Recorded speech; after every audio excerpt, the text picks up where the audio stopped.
আসসালামু আলাইকুম everyone. Indian visa related নতুন আরও একটি ভিডিওতে আপনাদের সবাইকে ওয়েলকাম করছি। মূলত দুর্গাপূজার আগেই ভারতে ট্যুরিস্ট ভিসা চালু হবে কি না এই ব্যাপারটা নিয়ে কিন্তু সব জায়গায় বর্তমানে শোনা যাচ্ছে গুঞ্জন। দুর্গাপূজার আগেই ভারতের ট্যুরিস্ট ভিসা চালু হবে কি না তা এখনও কিন্তু নিশ্চিত নয়। ভারতীয় দূতাবাস থেকে এখনও এ বিষয়ে কোনো আনুষ্ঠানিক ঘোষণা কিন্তু আসেনি, বাট কিছু সূত্রে বলা হচ্ছে যে খুব শীঘ্রই ট্যুরিস্ট ভিসা চালু হতে পারে।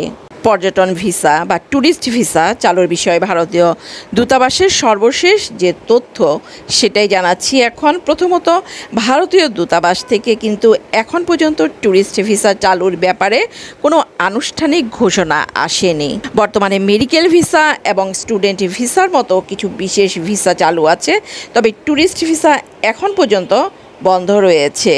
যদিও মেডিকেল ভিসা, স্টুডেন্ট ভিসার পাশাপাশি অন্যান্য যেই ভিসাগুলো আছে সেগুলো স্লটও কিন্তু সীমিত পরিমাণে ছাড়া হচ্ছে বা অনেকেই কিন্তু পাচ্ছেন গত দুদিন ধরে। কিছু সামাজিক যোগাযোগ মাধ্যমে ট্যুরিস্ট ভিসা পুনরায় চালু হওয়ার গুজব শোনা যাচ্ছে, তবে এগুলোর কোনো ভিত্তি নেই।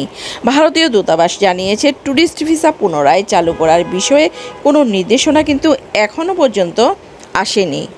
আর সব কিছু বিচার বিশ্লেষণ করে যেটা দেখা যাচ্ছে বা বোঝা যাচ্ছে সেটা হচ্ছে সেই আগের কথাই, ভারত কিন্তু অটল রয়ে গেছে। নির্বাচনের আগে কোনো ধরনের ট্যুরিস্ট ভিসা হোক, বাণিজ্যিক সম্পর্ক হোক বা অন্য কোনো সম্পর্ক, ভারত কিন্তু সেটা করছে না। কিছুদিন আগে যদিও একটা আশার আলো অনেকেই দেখেছিল ট্যুরিস্ট ভিসা নিয়ে, হয়তো বা ধারণা করেছিল সামনে ট্যুরিস্ট ভিসা ছাড়া হবে জুলাই বা আগস্টের দিকে অথবা এর মাঝে।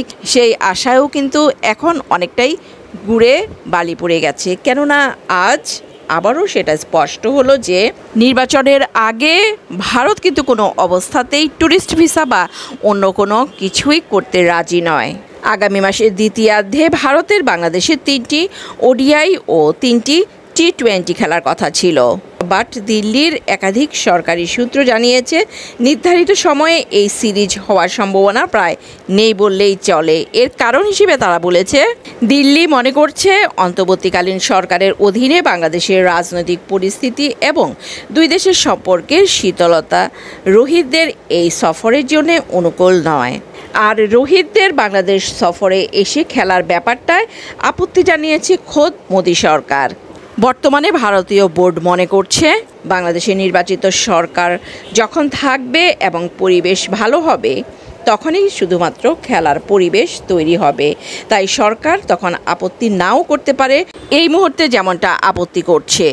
সো এখন ইজিলি কিন্তু বলা যাচ্ছে যে আপনারা অবশ্যই এটা মাথায় রাখতে পারেন যে বাংলাদেশে যতদিন পর্যন্ত না নির্বাচনী একটি সরকার আসছে ততদিন পর্যন্ত ভারতীয় ট্যুরিস্ট ভিসা আর চালু হচ্ছে না, যদিও অন্যান্য ভিসার স্লট কিন্তু পাওয়া যাচ্ছে সীমিত পরিমাণে এই পর্যন্তই। যদিও দলমত নির্বিশেষে সংসদ সদস্যরা ভারতের সঙ্গে বাংলাদেশের সম্পর্ক ভবিষ্যতে এগিয়ে নেওয়ার আগ্রহের কথা জানিয়েছেন। গত শুক্রবার কংগ্রেস দলীয় সংসদ সদস্য শশী থারুরের নেতৃত্বে সংসদীয় কমিটি ও 4 জন বিশেষজ্ঞের মধ্যে একটি আলোচনা সভা হয়।